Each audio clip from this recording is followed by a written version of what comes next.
¿Cómo nota usted el machismo? Porque hay policías que no quieren trabajar en unidades de familia o de violencia, porque piensan que más importante es trabajar en una unidad de drogas, anticorrupción. El Estado le falló a la familia de Sheila Cóndor. Sí, indudablemente. Indudablemente. No solamente vale el discursito de que hoy combatamos la violencia. Oiga, para la violencia se necesita recursos. ¿Qué quieren? ¿Más mujeres muertas? Y después que se estén persignando y llorando. ¡Qué desgracia! No, no se persignen ni lloren. Den presupuesto. Pero ahora todos quieren ser presidentes, todos quieren ser congresistas. Creen que ese es, discúlpeme la expresión, es la mejor chamba. Pero el Poder Judicial fue el primero que dio un pronunciamiento en contra del golpe de Estado. En ese momento yo llamé al presidente del Comando Conjunto y le dije, le habla a la presidenta del Poder Judicial y yo le digo, como poder del Estado, que no aceptamos ningún quiebre constitucional. Dígame usted, ¿cuál es su posición? Y me dijo, doctora, estamos con usted, defendemos la democracia. Nos preocupa la situación en general. Pero doctora, por Dios, con lo que hay. Por eso. No hablo más. Con lo que hay, Dios mío, no. Bueno, parece la película de terror. Yo siempre digo, cálmate, Elvia.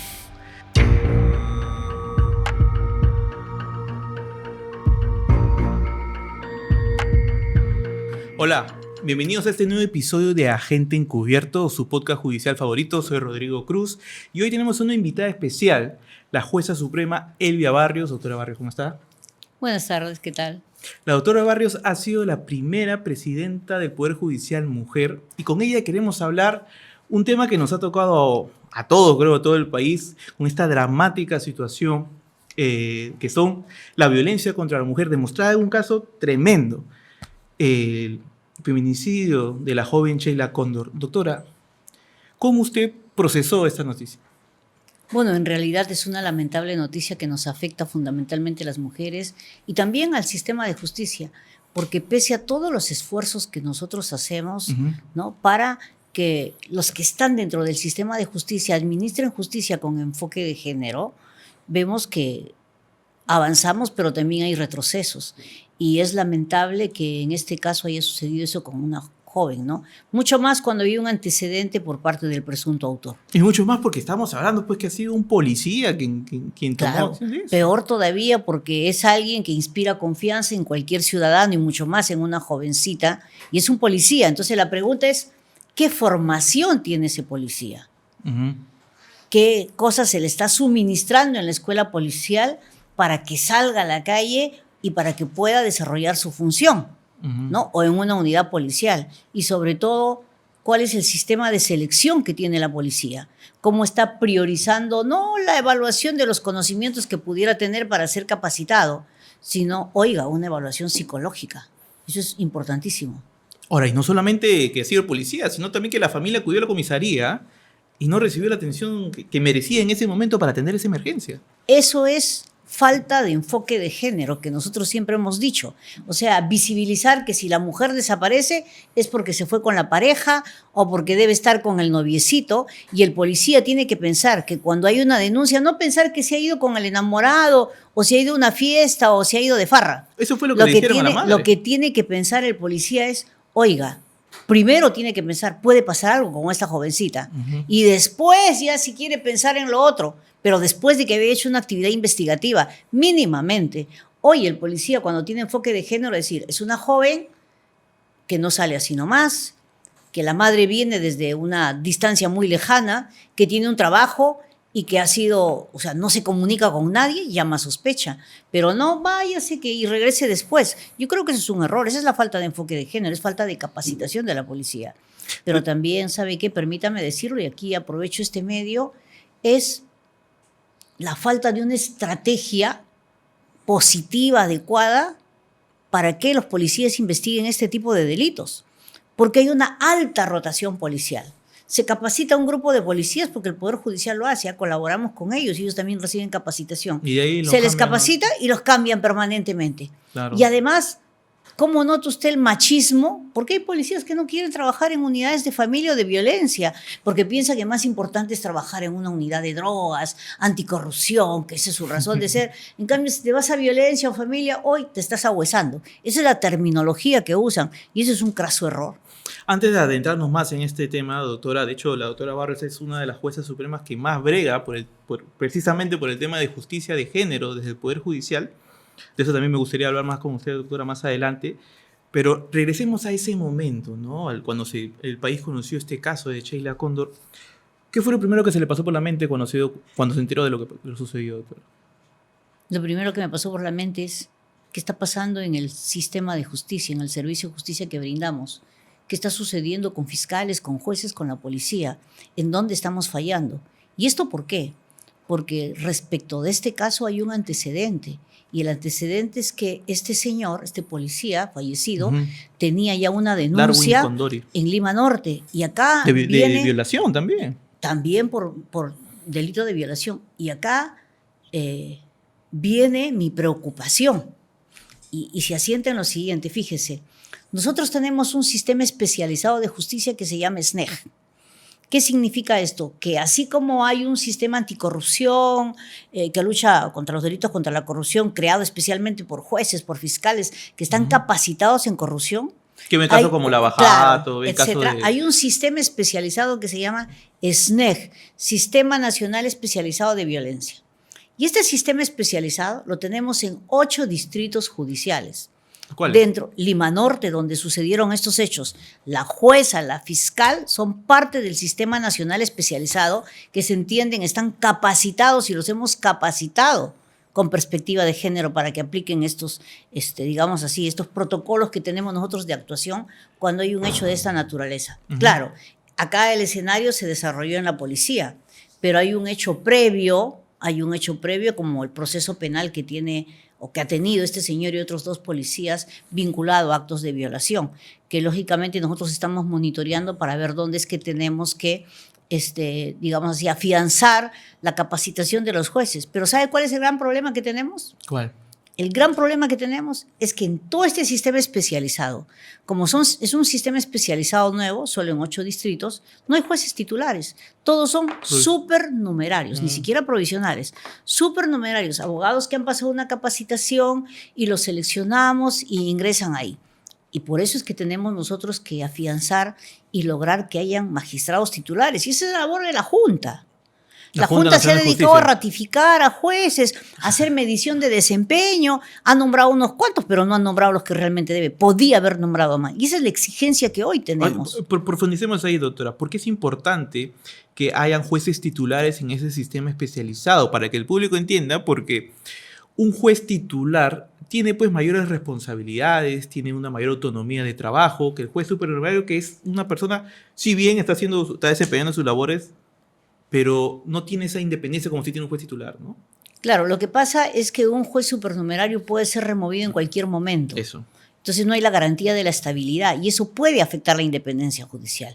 Esto no significa que no haya jueces supernumerarios que tengamos que son muy buenos, ¿ah? No, que sea generalista, ¿no? Pero nosotros exigimos la titularidad de los jueces para evitar precisamente cuestionamientos, porque a veces hay una decisión y lo primero que dicen es un juez suplente, así, los llaman así, ¿no? Son supernumerarios. Es un juez suplente, es un juez provisional. Se cuestiona la labor judicial. Y entonces, para fortalecer precisamente esa arista de independencia del Poder Judicial y una garantía de una administración de justicia eficaz, fuerte, y que se erradique el concepto de que se está manipulando un proceso, se está cambiando y se ubica un juez en determinado juzgado, necesitamos jueces titulares. Ahora, pero ver que en todo este sistema de justicia especializada no existen jueces titulares nos dice también el poco interés que le están dando otras entidades. Yo creo que cada institución Junta, tiene que asumir su responsabilidad. Como la Junta Nacional de Justicia, ¿no? Y hoy al nuevo cuerpo, llamémosle así, de integrantes de la Junta Nacional de Justicia, a los nuevos miembros les corresponde empezar por designar jueces y fiscales titulares.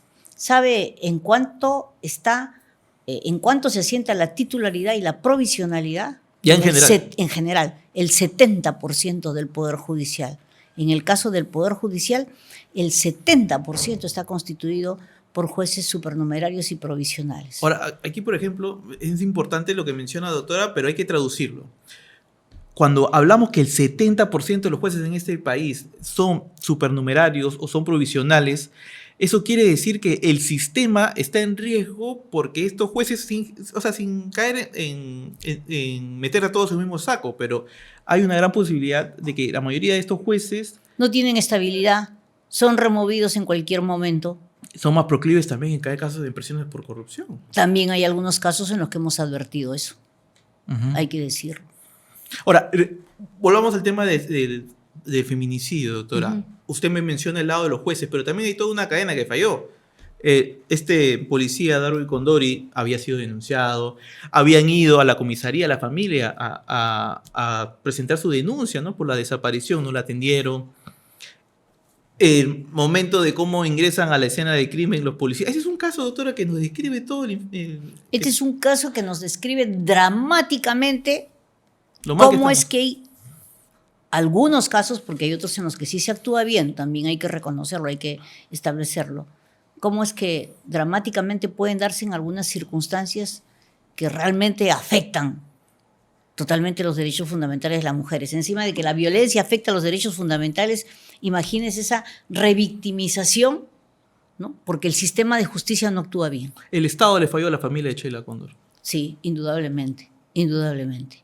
Y aquí yo creo que la policía tiene que empezar a diseñar una estrategia de capacitación para los efectivos policiales que trabajan especialmente en estas unidades.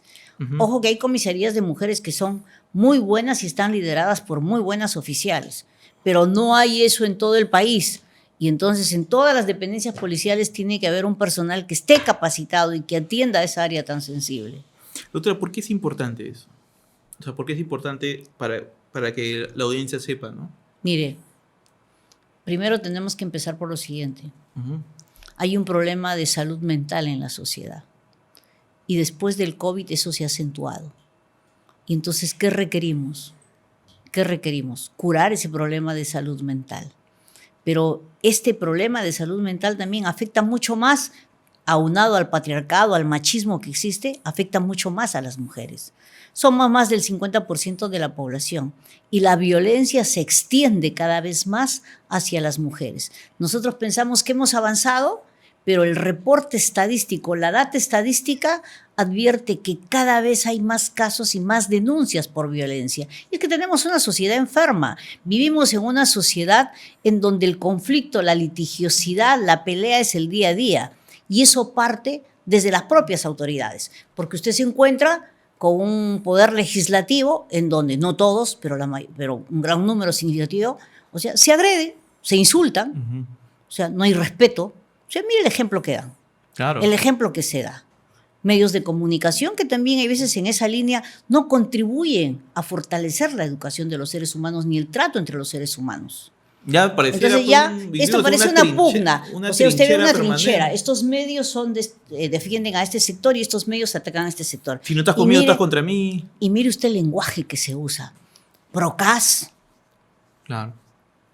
Y un lenguaje bastante lesivo que no contribuye en nada, este tipo de comunicación, a formar no solamente valores, sino también a formar a las personas que leen estos medios de comunicación y fundamentalmente a los jóvenes. Doctora, ¿usted ve una luz al final del túnel o estamos yendo cada vez más hondo en el hoyo? No, yo siempre veo una luz al final del túnel. Yo creo que ahora los peruanos tenemos que ser responsables. Confío en las nuevas elecciones. Confío en que todo esto nos haga meditar, nos haga meditar, que no seamos sectarios, que no seamos partidistas, sino que miremos por la mejor opción, más allá de los partidos políticos que ellos tienen su propio tema, su propia agenda, y lo que creo que menos les importa somos nosotros, los ciudadanos de pie. Yo no digo yo, sino acá, esa población pobre, bueno, más vulnerables. La que vimos que despertó en estas manifestaciones que fueron apoyadas por los transportistas, ¿no? Vimos, claro. Vimos a trabajadoras de los mercados, vimos, a todos, sí, o sea, claro. Que vimos que salieron en masa, ¿no?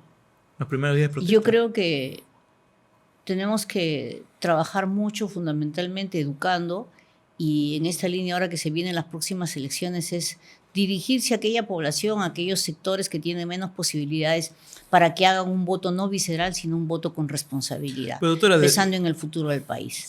Ahora, deberíamos, sí, eso sí, elegir bien y ver qué candidatos hay, ¿no? Pero ahora todos quieren ser presidentes, todos quieren ser congresistas, creen que ese es, discúlpeme la expresión, es la mejor chamba. Claro, más de 30 partidos, doctora, para las próximas elecciones. Es la locura, es la locura. No, tremendo. Doctora, ¿pero usted prefiere de que se den ya las elecciones o llegamos hasta el 2026 a este paso? No estamos en condiciones ahorita convocar a elecciones. El jurado no va a tener capacidad para ello. Tenemos que hacer una transferencia responsable, creo yo. Más allá de que nos guste o no nos guste este gobierno, tiene que haber una transferencia responsable. Ujú. Bueno, usted, hace poco acá tengo una declaración que usted dio en septiembre de este año, ¿no? Precisamente hablaba sobre el Sistema Nacional Especializado en Justicia y hace un llamado a la presidenta, ¿no? Dice, yo le diría a la presidenta, mire, a las mujeres que requieren acceso al servicio de justicia en los lugares más lejanos de nuestro país, constituye una obligación suya fortalecer la lucha contra la violencia. ¿Está decepcionada Dina Boluarte, doctor? Le digo lo siguiente. Yo sí hago acá un llamado a la presidenta por lo siguiente. Cuando se denunció las violaciones de Chachapoyas, nosotros llegamos hasta una isla que se llama Yutupis, que está más allá de Santa María de Nieve y hay que surcar el río varias horas. Y tenemos como Poder Judicial, fíjese, un juzgado de paz ahí letrado. Wow. Pero ahí está la comunidad nativa más grande de los Aguajún. Y tuve la oportunidad de entrevistarme y conversar con los líderes porque hacemos trabajo nosotros, justicia itinerante en esos lugares. Ese es el trabajo esforzado de esos jueces y juezas que a veces no se ve, porque son en los lugares más remotos. Y sí me impactó la pobreza. Jóvenes que tienen 21 años, 22 años y están con 3 o 4 niños. Pero ¿sabe qué me conmovió más? Y sobre eso hicimos un informe y no hemos obtenido respuesta porque el Poder Judicial actuó. Es saber que había un sinnúmero de niños y de niñas con VIH, que habían jóvenes adolescentes que iban a dar a luz en el presente año, que eran más de 24, si mal no recuerdo, identificadas con VIH y sin la posibilidad de tener una asistencia sanitaria adecuada. Y sobre ese reporte obra en el Ministerio de Salud. Nosotros hemos reportado al ministro de Salud, oiga, preocúpese por esas niñas que van a dar a luz y van a dar de lactar a esas criaturas y que tienen VIH. No, tremendo, son jóvenes fuerte. De 15, 16, 17 años. Han habido más de 1000 casos de VIH. Han hablado, todo el mundo habló de las violaciones. Yo dije, espérense, no solamente importa eso, importa esas criaturas que se están muriendo porque tienen SIDA y eso se va a ir propagando. ¿Y qué hay que hacer? Por eso es que nosotros propusimos como Poder Judicial, a través de la Comisión de Justicia de Género que presido, ¿sabe qué? Implementemos un sistema especializado, SNEG, en las poblaciones más vulnerables. Porque doctor, estamos hablando del caso que dio la vuelta al mundo. Chachapoyas. Claro, que hubo una violación colectiva a muchas menores de edad de la comunidad de Aguajún, ¿no? Sí, correcto. Yo tengo que reconocer que estaba equivocada porque siempre cuando hablábamos de implementar el SNEG, yo miraba por el lado de donde había más población y donde más impacto podría tener. Uh-huh. Y a raíz de esto reviré, si se quiere, mi concepción y comprendí de que esto se tiene que implementar en los lugares más alejados del país. No importa que sean 10, 15, 20, 100 mujeres, pero son mujeres, son peruanas, son vulnerables y sufren todas las interseccionalidades. Pobreza, analfabetismo, nativas o indígenas, etc. Claro, el peor de los mundos. El peor de los mundos, sin oportunidades, sin educación, ¿no? Algunas analfabetas, otras no, o con educación básica. Y esas son las mujeres que necesitan de nosotros. Ahora, por eso es que propusimos SNEG en Amazonas, SNEG en Madre de Dios, SNEG en Iquitos, SNEG en Tarapoto, en lugares sensibles en Pucallpa. Y bueno, la presidenta emitió un decreto supremo y dijo, vamos a implementar el SNEG. Yo dije, qué maravilla. ¿Se lo dijo la presidenta? No, ya se emitió el decreto. Vamos a implementar en aquellos lugares más remotos. Uh-huh. O sea, en lugares donde hay mucha población vulnerable. El caso de las menores de edad violadas. Esta buena noticia tuvo un corte dramático. Porque cuando se aprobó el presupuesto, ahora que está en proyecto, dice, con cargo a sus propios recursos. Oiga, si no puedo implementar más juzgados, ¿cómo voy a implementar eso? Un momento.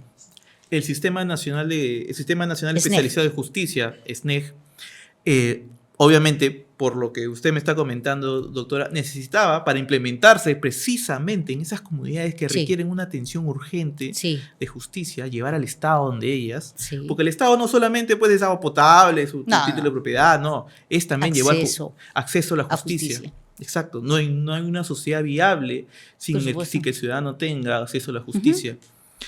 Pero eso no sale pues de la noche a la mañana, no es que una oficina del SNEG sale pues regando una maceta. No. Requiere presupuesto y eso Por implica supuesto. una decisión política. La decisión está, se dio el decreto y se dictó un cronograma para implementar. Nosotros necesitamos en 34 distritos judiciales el SNEC. Tenemos en 8, nos faltan en 26. Entonces el decreto dice para el año 2025 en 6 distritos judiciales. En estos, imagínense cómo no va a poder un sistema especializado, por Dios, en Pero Madre de con- Dios, donde está La Pampa. O sea, La lo que- Pampa, para que sepan ustedes qué es La Pampa, es el lugar en donde más explotación sexual, laboral y todo tipo Y que todos de- lo saben. de- ¿ah? todo el Todos mundo lo saben. Yo sabe. lo sé, usted lo sabe. Todos. Conversamos Vox Populi. aquí en la redacción de Latina y todo el mundo sabe La Paz, pero no se hace nada. El gobierno entonces le dijo, doctora, Vamos a que implementar. vamos a implementar el SNEC, pero háganlo con su presupuesto. No, ahora la Ley General de Presupuesto está, el Ministerio de la Mujer también ha presentado un proyecto, todos hemos presentado un proyecto dimensionando cuánto cuesta, ¿no? Ujú. Pero con cargo a su propio presupuesto. Oiga, si nuestro presupuesto está 1, 2, 3, 4, O sea, solo háganlo en con su esto plata, puedes ganar, no, no va a haber más plata. pero no tenemos más, pues tampoco. Si estamos así, como que dice, con poquito. Y entonces eso nos parece, a mí particularmente me parece una burla. Y espero Bueno. que recapaciten, y espero que piensen, y espero que ahora los congresistas tienen que tomar la decisión y ahora el Ejecutivo, bueno, pues piensen, o sea, no solamente vale el discursito de que hoy combatamos la violencia, oiga, para la violencia se necesitan recursos, y más allá del factor humano, que es Claro. importante, hay otro tipo de recursos que nosotros requerimos para poder solucionar este problema. ¿Qué quieren? Más mujeres muertas y después que se estén persignando y llorando, qué desgracia. No, no se persignen ni lloren, den presupuesto.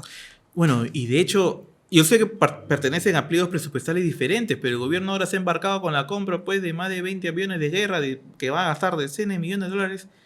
Pero para casos donde se requiere acceso a la justicia, ¿sabes qué? No hay Bueno, plata. yo creo que es importante también la seguridad, pero más allá de ello yo creo que se tiene que priorizar. Oye, ¿qué priorizas? ¿Qué priorizas? Y si no tengo, Claro, porque ¿a dónde va primero? luego se están chacando el pecho, poniéndose listones. Te pones el listón, el listón. lloras, dramatizas, yo también siento, pobrecita las mujeres, pobrecita la niña. Bueno, pues, pero si tienes capacidad de decisión, Le preguntaba, doctora, si puedes dirigir y Ajá. disponer, hazlo ya. le preguntaba justo, doctora, si usted estaba decepcionada de Dina Boluarte, porque es la primera presidenta mujer en la historia republicana de este país y uno pensaría que le iba a poner fuerza a ese lado, ¿no? Yo creo que hay decisiones muy erradas que se han tomado y creo también que hay, llamémosle benémolamente, algunas relaciones que no son adecuadas, ¿no? ¿Cómo qué, doctora? Soy jueza penal, en algún momento voy a tener que ver algún caso penal, solamente puedo decir eso, tengo mis limitantes para preservar precisamente la independencia judicial. Pero bueno, lo que sí nos puede decir es que compromiso del Ejecutivo no hay. No, yo no tengo compromiso con el Ejecutivo. No, Ninguno. No, compromiso me refiero del gobierno hacia implementar ese sistema de la justicia especializada. Yo espero que se rectifique y que se haga algo. Espero, Ujú. tengo la esperanza todavía. ¿Qué Al más? final seguiremos batallando, pues y luchando y reclamando a ver si escuchan, ¿no? Pero doctora, deja la sensación de, por ejemplo, hoy día es lo de Sheila Cóndor, ayer fue el terrible caso de las violaciones de la comunidad Guajú, mañana ¿qué será? ¿Qué más tiene que pasar, doctora, para decir ya, basta, ya? Cifras tenemos un montón, ¿eh? De hecho, a una rápida, de acuerdo al INEI, el 53% de las mujeres han sufrido algún tipo de violencia, ya sea psicológica, física o sexual en el país. Tremendo. ¿Qué más tiene que Y yo le pasar? diría que mucho más. Hay una cifra negra, Muchísimo más, evidentemente. hay una cifra oculta, por supuesto. Todas las mujeres, de una u otra forma, a lo largo de nuestra vida, hemos sido pasibles de violencia. Ujú. Hay mucha discriminación contra las mujeres, en todas las aristas, en el espacio privado, en el espacio público. Mucho más cuando una mujer pretende salir al espacio público, ¿no? ¿A usted Hay le ha muchos pasado? obstáculos. Ah, claro, por supuesto. Cuéntenos, doctora, por favor. ¿Qué puedo decir? Bueno, yo empecé muy joven, recuérdese, a los 24 años como fiscal adjunta. Y claro, de inicio, sobre todo cuando me tocó trabajar en Ayacucho, había una mirada benevolente, ¿no? Pobrecita, esta jovencita, ¿cómo viene acá? La han mandado como carne de cañón, no sabe nada. Y a veces uno tiene que adoptar ciertas poses. Yo siempre he dicho, ¿qué hacías para superar esos aspectos de que trataban de minimizar tu actuación como fiscal? No era fiscal adjunta provincial. Y En como- Ayacucho, en los 80, tremendo. Y como no había, sí, 85, 86, 87, y como en ese entonces no había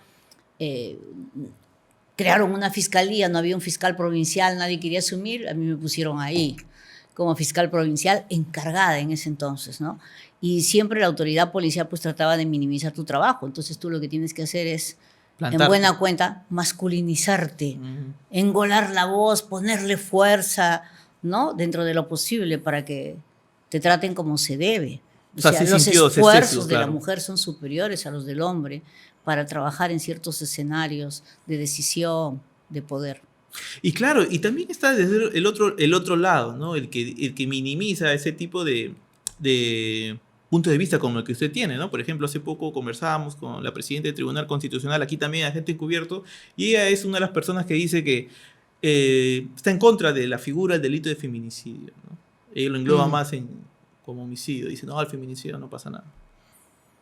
No, es que hay que entender lo siguiente, ¿no? Seguramente la doctora no es una magistrada penalista. No, ella es laboralista. Claro, el feminicidio es la muerte de la mujer en donde la gente, cuando mata a la mujer, o sea, lo hace como nosotros decimos en el derecho animus necandi, ánimos de matar. Pero acá hay un plus a ese dolo. O sea, te mato además porque eres mujer. Te mato además porque no me obedeces, porque te resistes, porque tú me quieres dejar, yo quiero estar contigo, porque no respondes. Porque yo soy hombre y tú me tienes que hacer caso. Claro. Y además Ese es el feminicidio. Y además porque yo soy consciente que el sistema va a tener una cierta preferencia hacia mí, algo así también. Bueno, el hombre siempre piensa que porque es hombre puede hacer lo que quiere, ¿no? Y más sobre todo, ha cambiado bastante eso, pero en ciertos escenarios eso se mantiene.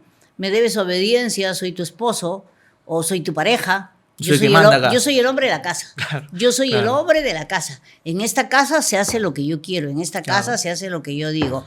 O lo que algunos equivocadamente dices, ¿no? Oye, el que da la plata soy yo, o el que te da de comer soy yo, sin mí no eres nada. Eso es lo que sucede en muchos Si yo te dejo, hogares te quedas en la calle. donde la mujer, o sea, claro, donde la mujer no trabaja, pero bueno, es un decir no trabaja, porque ella hace un trabajo real dentro del hogar. Entonces, doctora, corrígeme si me equivoco, cuando hablamos de crímenes pasionales, o sea, estamos mal con el enfoque, entonces, ¿no? Claro, por supuesto.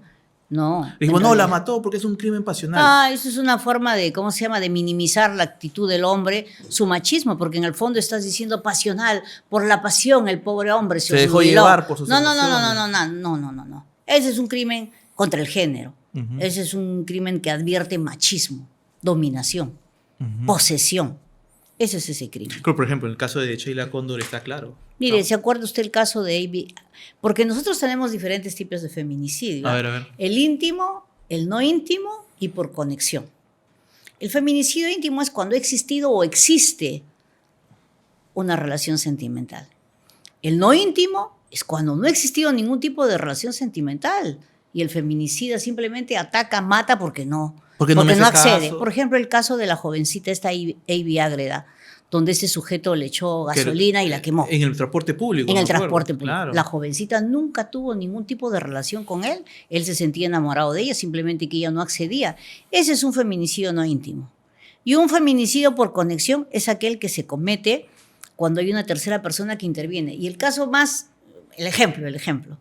En el caso de, ¿se acuerdan? En San Martín, Tarapoto, la mujer había terminado la relación con este varón porque no quería nada, había sido su pareja, y ella trabajaba en una peluquería. Va a la peluquería, la agrede, le echa combustible, interviene la dueña de la peluquería o una persona de la peluquería y también la quema porque interviene en defensa de la mujer. Ese es el feminicidio por conexión. O sea, nosotros felizmente en nuestra legislación hemos regulado eso normativamente hablando. Ahí nuestros legisladores han avanzado. Claro, y para eso, para que precisamente sus colegas también fallen con ese enfoque, pues, ¿no?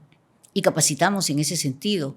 Y además, a través de la Corte Suprema de Justicia de la República, nosotros tenemos acuerdos plenarios que son precedentes obligatorios para los jueces para cómo valorar la prueba en los delitos de feminicidio. ¿Qué es el feminicidio? ¿Cómo se valora la prueba en los casos de violencia sexual, que son un referente, o en los delitos de trata de personas, la explotación sexual, la explotación laboral? Sobre eso avanza bastante la Corte Suprema. Ahora, claro, por ejemplo, en el caso de Sheila Cóndor, es evidente que ese va a ser el camino, ¿no? Ahora, y algo también... Claro, pero ya acá el supuesto autor, aun cuando tiene que investigarse, el supuesto autor. Ya se quitó la vida, ¿no? Claro. Pero Pero no, nunca se tiene que cerrar una investigación.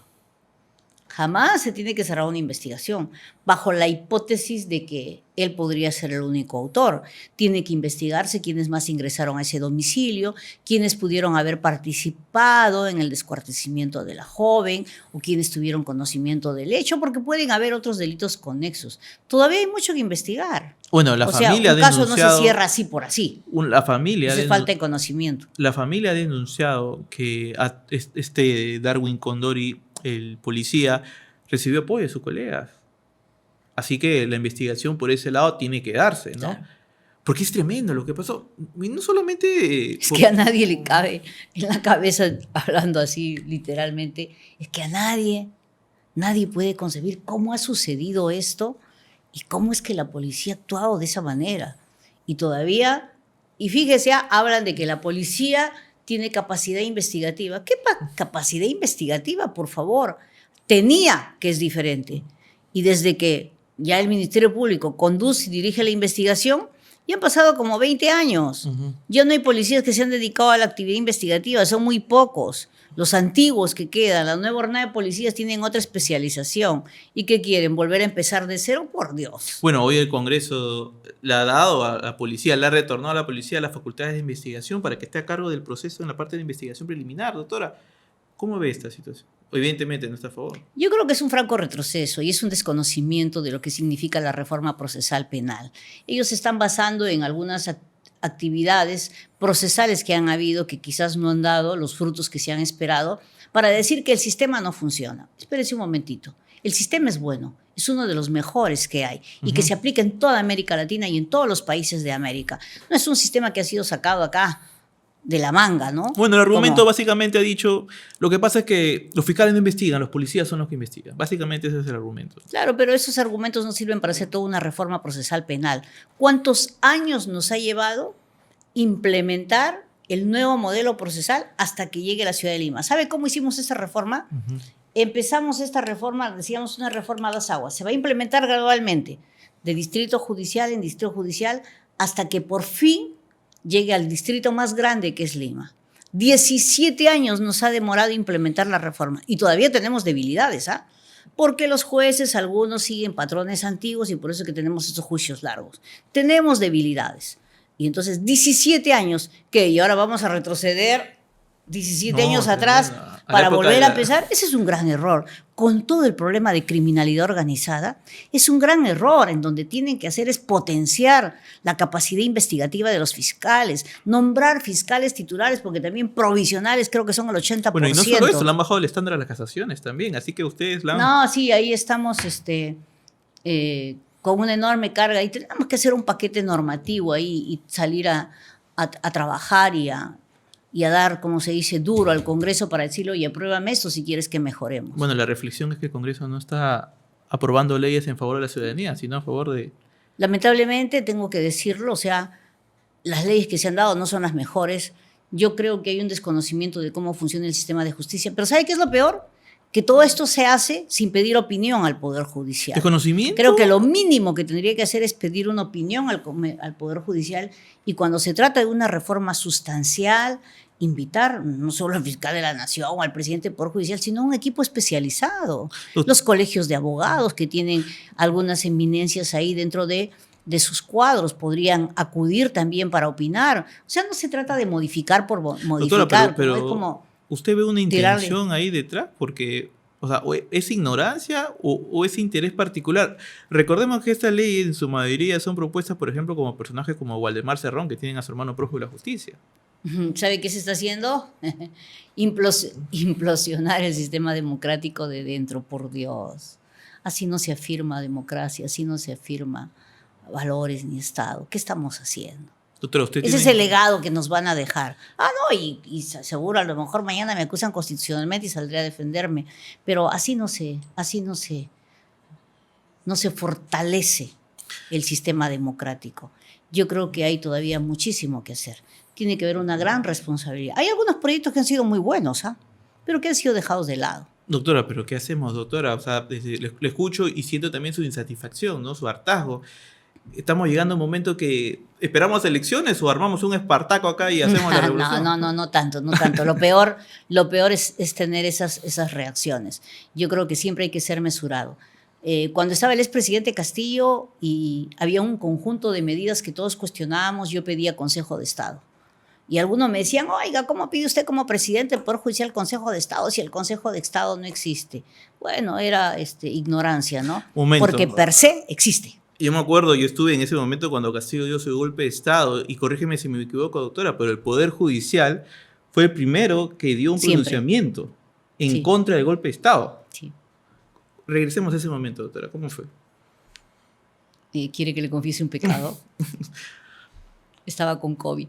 No me diga. Estaba en ese momento con COVID. Y por eso es que aparezco en el mensaje a la nación sudosa y mi gente estaba. Lo primero que hice es, un poco anecdóticamente hablando, ¿no? Yo estaba haciendo audiencia virtual porque estaba con COVID. O sea, usted en su domicilio. Sí, y había escuchado y tenía sesión de consejo. Estamos trabajando en consejo ejecutivo. Y justo estábamos resolviendo sobre un traslado, una jueza estaba informando y termina y mi colega, el doctor Héctor Lama, me dice, Elvia, golpe de Estado, que el presidente acaba de hablar. Nosotros teníamos un WhatsApp con todos los jueces de la Corte Suprema e inmediatamente dije, todos a Palacio, todos a Palacio, todos a Palacio, ahorita, todos a Palacio. Llamé y dije, vengan, recójannos, vamos a Palacio.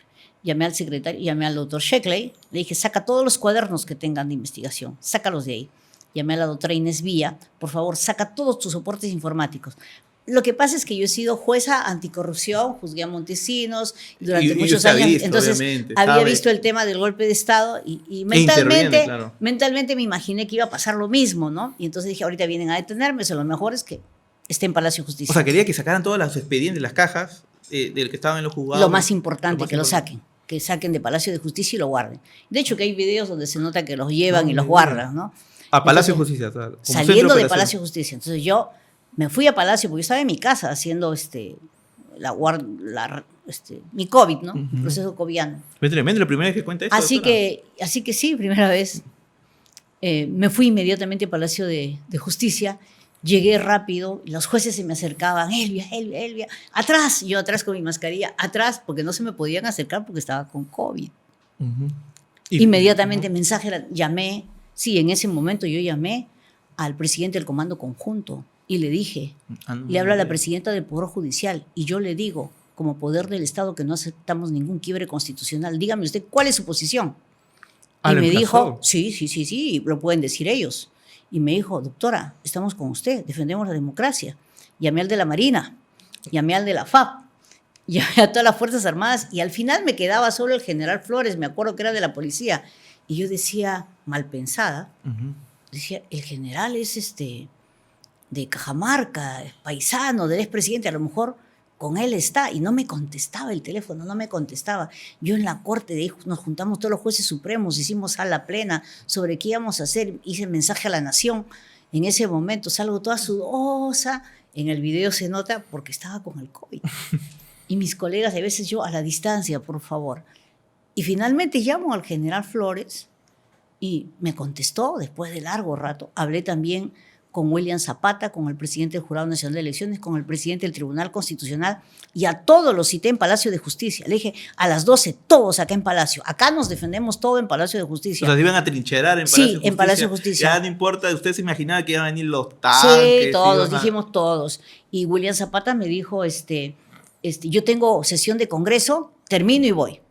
El presidente del TC me dijo, yo termino y voy, pero ¿puedo ir con todos los miembros del TC? Claro, por supuesto, le dije. Hablé con el presidente de la Junta y me dijo, yo estoy en Arequipa, ¿puedo ir el vicepresidente? Por supuesto que venga. Hablé también con la fiscal de la Nación. ¿Dijo entonces Patricia Benavides? Sí, en ese entonces la doctora Patricia Benavides. Y le dije, señora fiscal de la Nación, le habla al presidente del Poder Judicial, nos vamos a reunir y le dije, y yo tengo la seguridad que nos van a detener. En ese momento pensábamos eso, ¿no? Es que en ese momento era la incertidumbre, solamente habíamos escuchado a las 11 de la mañana, más o menos, que dio su mensaje a la Nos Nación. van a detener, pero a nosotras, yo que había pedido siempre el Consejo de Estado y todo, y le dije, pero todos tenemos que estar juntos y juntémonos en Palacio. Usted estaba decidida de atrincherarse. Claro, por supuesto. Si se la llevaban detenida ya no importaba, pero usted quería... Es que cuando uno asume un cargo, asume las consecuencias del cargo. Ujú. Y además eso del golpe de Estado a mí no me llamó la atención, porque yo siempre con mi seguridad y con el jefe de seguridad le decía, en algún momento puede suceder algo y hay que estar preparados sobre la forma en cómo tengo yo que defenderme. Y yo siempre dije, el día que me defienda me tengo que ir a Palacio de Justicia y desde ahí todo. Yo no me voy a esconder ni me voy a correr, desde Palacio de Justicia. Y bueno, al final cuando el general Flores me dijo, porque yo todavía creo que con él fui un poquito más excesiva, y le dije, recuerde usted que el brazo de la justicia se extiende. Y me dijo, presidenta, yo estoy con la democracia, estoy con usted. Y dije, ¿y quién lo apoya? El señor. En ese momento todos caímos en cuenta, me acuerdo que estaba al lado del doctor San Martín, y le digo, César, he hablado con fulano, con sutano, con mengano, y no lo apoyan. Que por lo demás también hubieron otras anécdotas, ¿no? Porque vino un secretario y dijo, la policía está viniendo por Paseo de la República, cierren las puertas del palacio. Todo lo que en ese momento fue una vorágine terrible, ¿no? Salimos luego, hicimos también, aparte del mensaje a la nación, toda la sala plena salió a hacer un pronunciamiento. Yo salí con todos los jueces de la Corte Suprema y cuando termino el mensaje me dicen, el Congreso ha decidido, han vacado al presidente, han elegido, y lógico, me invitaron a la ceremonia de la toma de mando de la señora Dina Boluarte. Ujú. Pero ya lo habían detenido a Castillo, pero eso... Y ahí eso tuve un gran me- dilema, A ver. ¿voy con COVID o no voy con COVID? Ah, ¿verdad? Seguía con el COVID, fue. Claro, yo dije, Dios mío, ¿qué hago? Dije, si no voy, van a decir, ¿por qué la presidenta no ha venido? Sí, había estado, Ya había pues, en estado Palacio por de todos Justicia, lados, ¿no? coordinando con medio No, además yo mundo. decía, si me detienen se van a contagiar. Mentira. Entonces, sí, suena gracioso. Y dije, bueno, caballero, tengo que ir, ¿qué voy a hacer? Eso me corresponde. Sí, me puse doble mascarilla con alcohol. Bueno, siempre andaba con alcohol, era muy cuidadoso. Entonces, me daban la mano, alcohol, presidenta. Ay, no más gracias. Yo con los brazos así cruzados para que no me toquen. Y es bastante anecdótico ese tema de mi COVID, ¿no? Bueno, y en el golpe de Estado, pues, En el doctora, golpe de Estado nada estaba con menos. O sea, usted fue la primera, mejor dicho, que se enteró que el golpe no tenía respaldo. Usted llamó a Gómez de la Torre, el jefe del Comando Conjunto. Sí. A él fue el primero que llamó. De la Marina, de la Bueno. FAP y al de la policía. Y dije, no, acá se está... No, hasta mediodía, porque el de la policía no me respondía. Claro, porque... Ya llegué a sala plena, y al final, porque después, mientras hicimos sala plena, no sabíamos, terminó sala plena, dimos el mensaje con sala plena, con todos los jueces de la Corte Suprema. Yo ya había dado un mensaje sola previamente a la Nación, pero después me reuní en sala plena y salimos a dar un mensaje también todos juntos y todos decidimos estar ahí, todos atrincherados. Les informé que iban a venir de la policía, perdón, Que era muy posible que llegaran que viniera todo, a etcétera, y intervenir. todos estuvimos unidos. ¿Para qué? Yo sí tengo un buen recuerdo de mis colegas, su posición patriótica, una posición firme de todos ellos, En la incertidumbre, claro. en la incertidumbre, porque no sabíamos qué pasaba. Claro, era muy fácil ponerse valiente sabiendo de que Ya había fracasado, se había no. fracasado el golpe. fueron esas Cuando, 2-3 horas en que cuando no sabíamos. terminó la rueda, hicimos conferencia de prensa con todos los supremos. Ahí recién a mediodía, a las 12 del día, ya había pasado 1 de la tarde, ahí recién tomó conocimiento de que, bueno, de que eso ya no iba. Yo me acuerdo porque yo cubrí ese día y había escuchado un general de la policía me había dicho, la presidenta del Poder Judicial ha amenazado a quienes se adhieran al golpe. Ha dicho algo del brazo de la justicia, se va a extender, algo así también había escuchado. Sí. Porque prácticamente usted dio una advertencia en su mensaje, pues, Sí. ¿no? Cuidado quienes se suman, Ujú. que ellos en un momento van a ser procesados. Sí, claro. Bueno, yo solo trasunté mi experiencia, ¿no? De hace años, Bueno, sin duda lo volvería a hacer, doctora. siempre. Ujú. Yo creo que siempre hay que defender la democracia. Es la única posibilidad que tenemos para desarrollarnos como país. No hay otra. La dictadura, el totalitarismo no sirven de nada.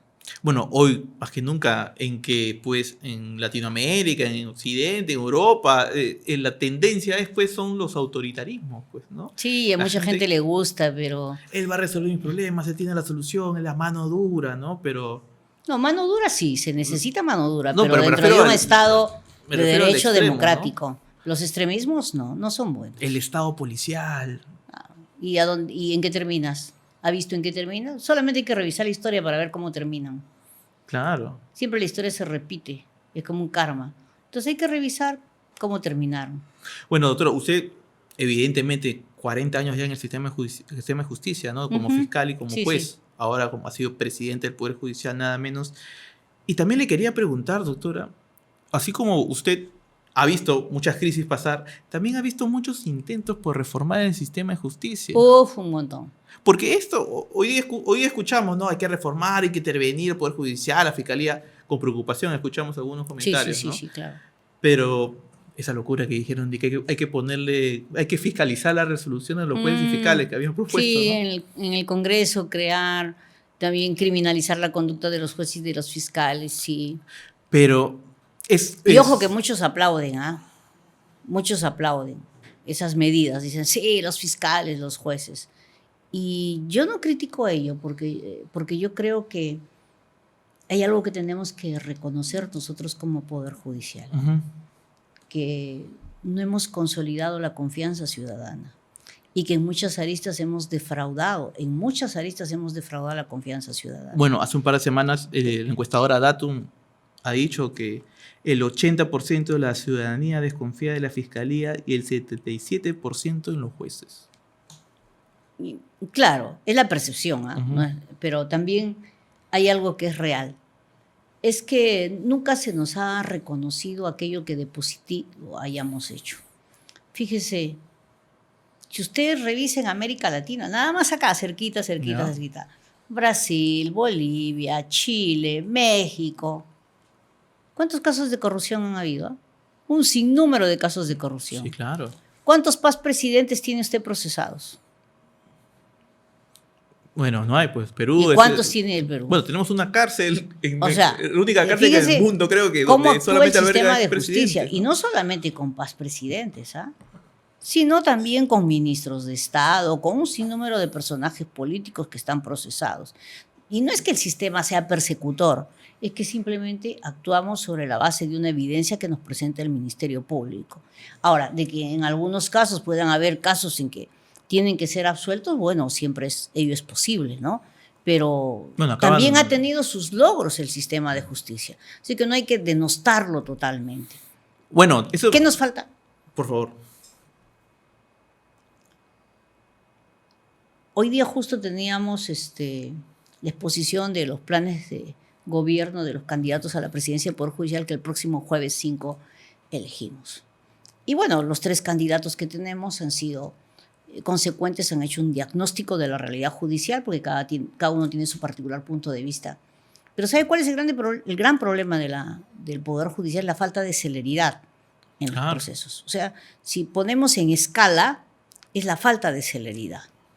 Tiene que ver con un número no suficiente de jueces, tiene que ver con la rémora procesal, tiene que ver con un conjunto de normas que perjudican el sistema y que sobrecargan el sistema judicial.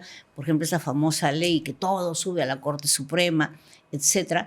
Pero yo siempre creo, y se lo he dicho a mis colegas, nosotros tenemos una gran alternativa para eso.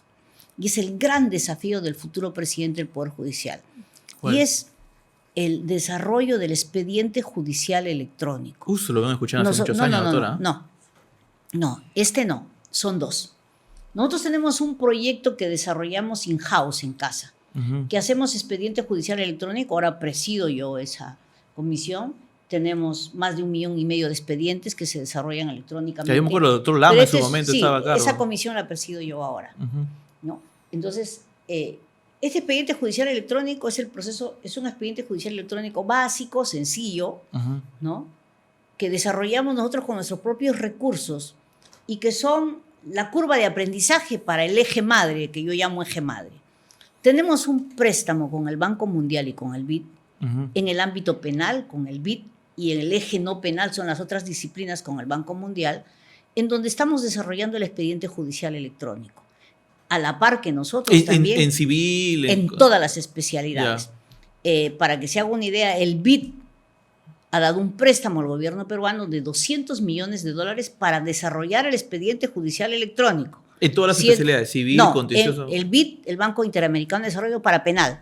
A la Fiscalía, Poder Judicial, Ministerio de Justicia, TC, Junta Nacional de Justicia también están ahí. Para un poco para que entienda nuestra audiencia, ¿no? Que sí ve a gente encubierto, hablar del expediente judicial electrónico es decirle al litigante, ¿sabe qué? Con su número de expediente, usted puede entrar a la página web del Poder Judicial y desde ahí puede hacer el seguimiento a su caso, puede presentar sus escritos, con su abogado, obviamente, o no. No solo eso. No, también, es que también, doctora, quería comentarle eso. Porque Todo es toda la cadena. electrónico. O sea, ya no Todo el expediente es electrónico. ya No hay cero papel. La dictadura de papel se acaba. Cero papel. Porque Desde que empieza hasta que termina. Esa es la gran transformación. ¿Lo veremos en algún momento, doctora? Ya estamos más o menos en el 50%. Hemos tenido algunos retrocesos ahorita. Ya en el ámbito penal hicimos el ASIS, el TUBI, estamos desarrollando la solución tecnológica. En el eje no penal, que son las otras disciplinas, nos hemos paralizado un poco porque ha habido una licitación internacional con el Banco Mundial para hacer el software y luego viene la implementación. Ese es el gran desafío del presidente. O sea, sí, deberíamos haber avanzado más porque es un préstamo de 5 años, nos agarró el COVID, es un proceso bastante complejo, pero yo creo que un buen presidente, un buen líder, a futuro vamos a poder concluir ese proceso. Eso es importante, doctora. Y eso es cambio total del sistema de justicia. Eso es importante, doctora, porque para aterrizar el tema al público, ¿no? Es que también esta dictadura del papel, esos cuellos de botella que se arman en los expedientes, genera corrupción, pues. Hay abogados que agarran y dicen, simplemente lo único que van a la ventanilla del Poder Judicial, ya le cobran a averiguar al litigante lo que el litigante lo puede hacer desde su domicilio. Desde su casa. O también le pagan, esa es una realidad, y que existe corrupción en el Poder Judicial, le pagan al asistente del juez por información. La microcorrupción que llamamos. Que es la que más daño nos hace y es la mayoritaria. Con el eje judicial, desaparece todo eso. Claro, porque le empoderas al litigante, entra a su página web. Transparencia total. Y ves cómo va tu proceso, qué juez es, cómo va. Que no es necesario incluso estar llamando al abogado para que te diga cómo va mi caso. ¿Sabe qué? Transparencia de todo el proceso. Posibilidad de controlar la actividad del juez. Mides el día a día del juez y el desempeño de quienes están, de los trabajadores del sistema de justicia. Data estadística que te permite tomar decisiones en el momento. Claro. O sea, la estadística es fundamental. No los errores que siempre tenemos de contar uno por uno. Bueno, no, el expediente judicial electrónico va a abrir una nueva etapa. Y yo creo que más bien ahí todos tendrían que... Los legisladores que tanto quieren que se modifique el sistema de justicia, oiga, pónganle ojo y exíjanos a nosotros, auscúltenos, ¿no? Nos ponen así... una lupa y digan, quiero que termines el expediente judicial electrónico. Bueno, ese tiene que ser el motivo en estos 2 años de gestión del Poder Judicial.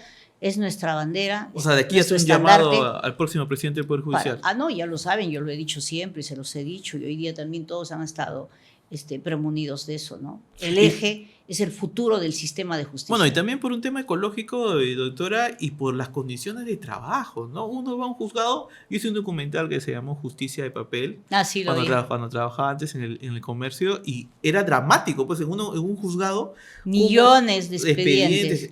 Oye, ¿qué trabajador pues va a sentirse pues Solo motivado? En Chiclayo tenemos para llenar el Estadio Nacional de expedientes archivados, puede creer. Imagínese. Llenamos todo el Estadio Nacional con puros expedientes. Y acá solamente, y seguramente pagamos para guardar esos expedientes porque no podemos eliminarlos. Tremendo, y no solo en el Poder Judicial, en la Fiscalía, seguramente en todas las instituciones, se repite igual. Lo mismo, la dictadura del papel. Pero ahora, ¿cómo hacemos, doctora, con el tema de la confianza del ciudadano? Porque seguramente... estos 77% que dice, no confío en el Poder Judicial, es porque piensan de que atrapan a un delincuente, pero viene el juez y lo libera. Y ahí hay un error también. No, en algunos casos quizás puede haber una libertad indebida. Pero a nosotros, desde que estamos en la universidad y durante todo el proceso, nos dicen: la detención es la última medida que tú puedes dictar. Y solo cumpliendo estos presupuestos, y es una medida que es la última ratio, la última medida que puedes tomar. Eso como principio nos dicen eso. Pero la gente cree que la prisión preventiva es una pena, es la condena, es una pena anticipada. Y no es así. Pero por lo demás también hay algo que es importante. Y ahí tiene mucho la culpa la policía, le atribuye ahí responsabilidad. El gobierno, doctora. A menudo presentan a los detenidos, hacen una intervención en un inmueble y encuentran, por decirle, 5 armas. Espectacular. Y presentan a 17, 20. Y lo que nosotros decimos en el sistema judicial, un poco tenemos nuestro propio argot, pura panca decimos, ¿no? ¿Por qué pura panca? Porque te vienen 20 detenidos por tenencia ilegal de arma de fuego, por organización criminal, etcétera. Y cuando vas a ver, no tienes nada para sustentar una decisión. No hay choclo ahí. Claro, no tienes nada, ¿no? Entonces, y el fiscal, en algunas ocasiones, la mayoría son provisionales, por cierto, y con esto no denosto la actividad de ellos, pero algunos no están muy capacitados, ¿no? Hay debilidad también en ese sentido, y es otro tema que hay que conversar sobre la formación profesional de los abogados. Pasa al Poder Judicial y nos da la responsabilidad. Y el juez no puede dictar una medida. Yo cada vez que se da una libertad en un caso emblemático me pongo a analizar la resolución del juez. Y le doy la razón desde mi particular punto de vista. No es porque esté evaluando, pero quiero saber qué pasa a nivel de primera instancia.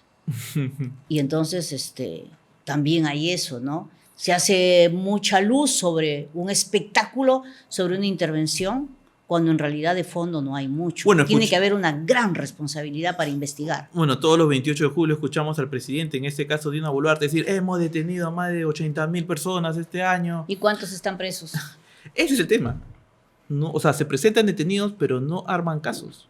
Claro, el tema es que, a ver, hagan una evaluación sobre los casos, pues, y vean si es cierto o no es cierto. Y lo otro es también que se pide prisión preventiva, pero luego los fiscales demoran muchísimo tiempo en hacer la investigación y cuando ya están casi al final, recién formulan su acusación. Bueno, y también hay un plazo para la detención, un plazo máximo.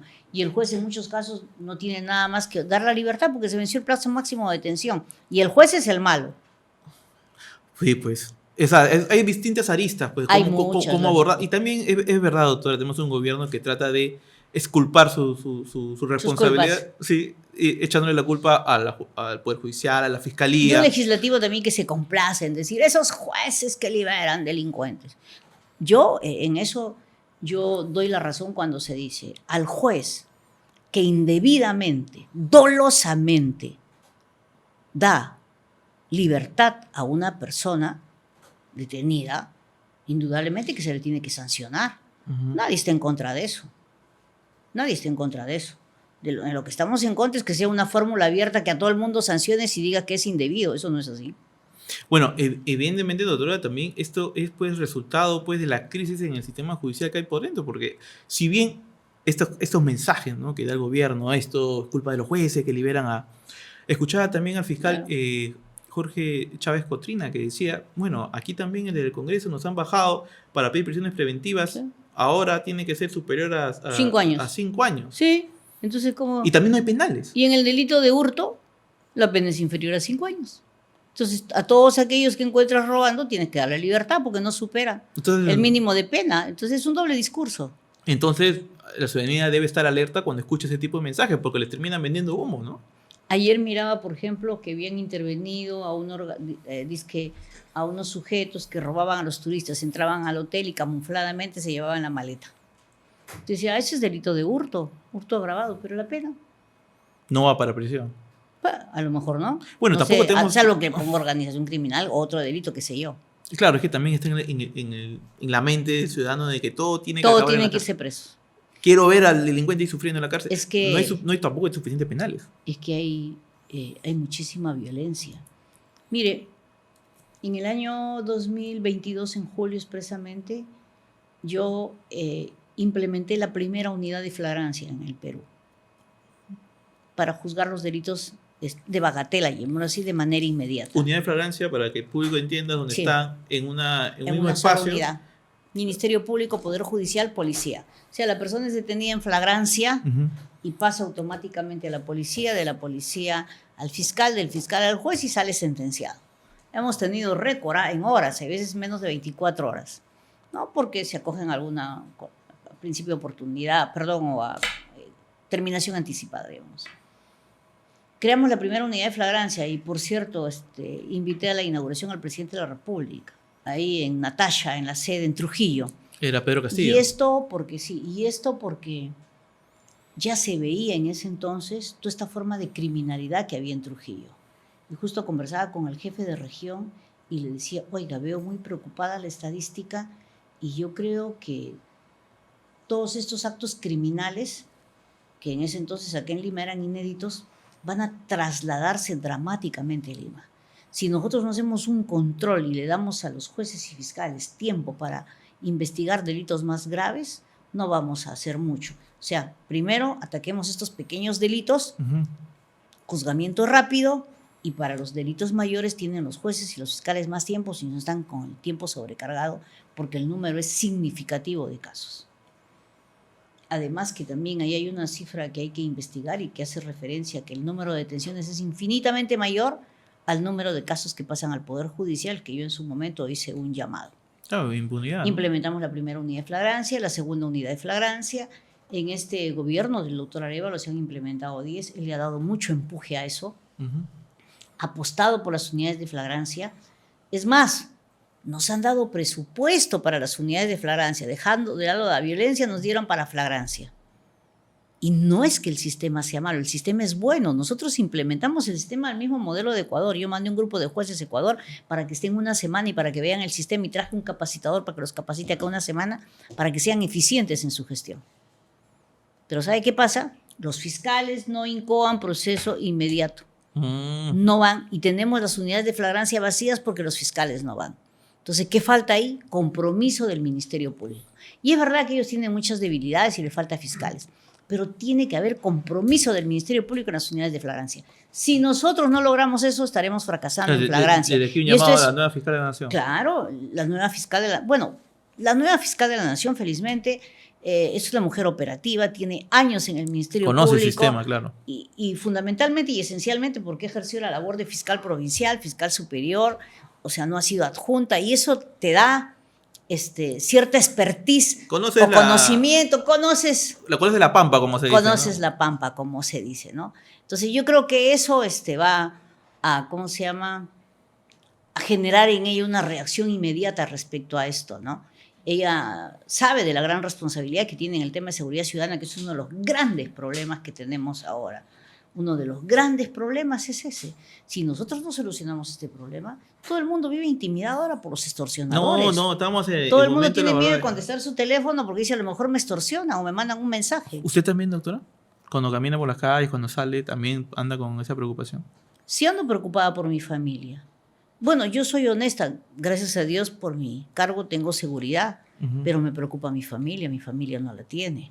Y me preocupa que en algún momento vaya a pasar algo, ¿no? Contra cualquiera, porque a cualquiera, absolutamente a cualquiera. Ni siquiera tienes que tener un estatus económico, ¿no? Una actividad económica cualquiera, puede ser pasible de extorsión. ¿Y esa sensación no la había tenido desde hace muchos años? Muchísimo, desde que trabajaba en terrorismo. Desde que trabajaba en terrorismo. Cuando trabajaba en terrorismo y trabajé en Ayacucho como fiscal, ahí sí, lógico, tenía esa sensación hay veces de inseguridad, de temor. Uno caminaba como autoridad mirando a todos lados, cuidaba mi seguridad, dónde iba, a qué hora entraba, cambiaba mis movimientos. Uno hace toda una estrategia porque así se vivía. Hacía toda estrategia para poder sobrevivir y sobre todo si era fiscal, como en mi caso de Ayacucho, ¿no? Y me imagino que su familia también, con mucha tolerancia también, aceptando su trabajo. Sí, mi mamita, claro, mi mamá sufría mucho. Y yo también sufría porque tenía una hermana policía, femenina. ¿Sí? Y entonces me preocupaba por ella. O sea, la hermana fiscal, la otra policía. Mi hermana fue policía femenina. Trabajaba en la casa de los petizos en ese entonces ella, ¿no? Ya se jubiló. Y bueno, la madre. Y ahora, bueno, como juez en su carrera en el Poder Judicial, también me imagino a la familia muy tolerante también. Me imagino que hay días que no podía estar con ellos. Bueno, ahora estoy en el Consejo Ejecutivo, tengo un poco más de espacio, si se quiere, un poquito más, antes no, pero igual, ¿no? Igual. Nos preocupa la situación en general, ¿no? O sea, me preocupa la situación en general por la que estamos pasando. Es una etapa muy compleja, muy difícil, y espero pues que se tomen las medidas adecuadas, ¿no? Pero doctora, por Dios, con lo que hay. Por eso. No hablo más, con lo que hay, Dios mío, no. Bueno, parece la película de terror. Yo siempre digo, cálmate, Elvia. Parece una película de terror que no termina, doctora. Usted ya ha sido presidente del Poder Judicial, bueno, es juez suprema. ¿Luego qué sigue, doctora? ¿Qué sigue? Seguir trabajando por mi institución, seguir mi lucha que tengo para combatir la violencia, porque yo soy una defensora de ello. trabajo muchísimo. Hoy día he tenido una de las mayores satisfacciones de mi vida, que creo quizás no va a salir en los periódicos, pero lo digo, ¿no? Cuéntenos. Como presidente de la Comisión de Justicia de Género, aspiré yo a una donación de la COICA coreana, de la Corporación Internacional ACOICA, que acompañada de la doctora Silvia Loli, que fue ministra de Mujer, en ese entonces era mi secretaria técnica de la Comisión de Género, postulamos con el apoyo de PNUD y ganamos de la corporación coreana $6 millones para fortalecer la justicia de paz. Presentamos un proyecto que fueron casi 2 años de presentación, paso por paso avanzamos, logramos el proyecto. Se consolidó felizmente, gracias a Dios, en mi gestión como presidente en el año 2021, la firma del convenio con Corea, una donación sin ninguna devolución ni nada, que tengo que agradecer infinitamente a la COICA coreana. Y fíjese, dentro de esto integramos 4 cortes superiores para trabajar: Cajamarca, Huancavelica, Junín y Lima Este. Y hemos diseñado, ellos han diseñado un software para que todos los procesos de estos jueces de paz de los 4 distritos judiciales, 1223, van a tener una laptop con un sistema de internet en cualquier lugar donde se encuentren. La corporación coreana ha contratado a una empresa colombiana que ha desarrollado el software, nos está entregando el código fuente, ellos se encargan la capacitación de todos estos jueces. Hoy día simbólicamente hemos hecho entrega, ya las laptops se han ido ya, y hemos traído a jueces de los 4 distritos y a los presidentes de corte para entregar simbólicamente, y además de esto comprende también capacitación. Entonces hoy día me encontré con una antigua jueza de paz de más o menos 70 y tantos años, que tiene 8 años de jueza de paz vicentina de Huancavelica, de mi tierra, y ojalá que pudieran ver Justicia TV para que vean el reportaje extraordinario que le hacen a esta mujer. Esta señora ya de edad quizás no tiene conocimiento total de las leyes, pero emergía de ella esa sabiduría de esa comunidad, ¿no? La sabiduría que te da el ser una persona de bien dentro de una comunidad, porque así imparte justicia. Dicta medidas de protección para las víctimas de violencia. Porque en las comunidades precisamente son ese tipo de personas las que... Ellos dictan. Y entonces ella decía, ¿no? Decía en sus términos, decía que antes ella no sabía que tenía derechos y ahora sabe que tiene derechos, y cuando a ella le pegaban, le golpeaban, no sabía, no podía reclamar, y ahora sabe que a las mujeres no se les pega y que tienen derechos y que son derechos importantes.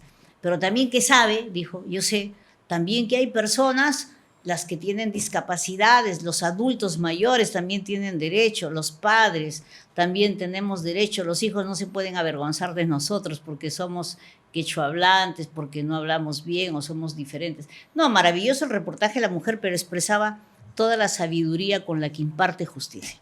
Y me daba justo que una mujer casi octogenaria recibiese su tablet, ¿no? Y está siendo capacitada precisamente para manejar esa tablet, para que todos los actos registrales del juez de paz queden ahí en una nube y automáticamente nosotros controlemos todo lo que hacen los jueces de paz en esos 4 distritos judiciales. Y es precisamente, doctora, ese tipo de acciones la que usted le motiva, ¿no? Claro, por supuesto. Donde encuentra esa motivación, esa vocación que tiene. A mí me emociona, es mi pasión. Es mi pasión, ¿no? Porque siento que realmente, más allá de que me gusta mi trabajo, siento que en esa arista hago mucho por mi institución, ¿no? Y así como el caso de esta jueza que me menciona, ¿qué le podría decir, doctora, ya para ir cerrando la entrevista, a esas mujeres que están siendo de alguna manera violentadas en sus domicilios y temen acudir al Poder Judicial? A ver, a menudo las mujeres que sufren violencia tienen un gran dilema. Desde dejar de ser apoyadas económicamente por el hombre y no saber cómo sostenerse porque tienen a los hijos de por medio, desde la vergüenza que tienen por el reproche social que pudiera haber, hasta de la familia que le dice por qué has ido a denunciar, y también el temor de la soledad.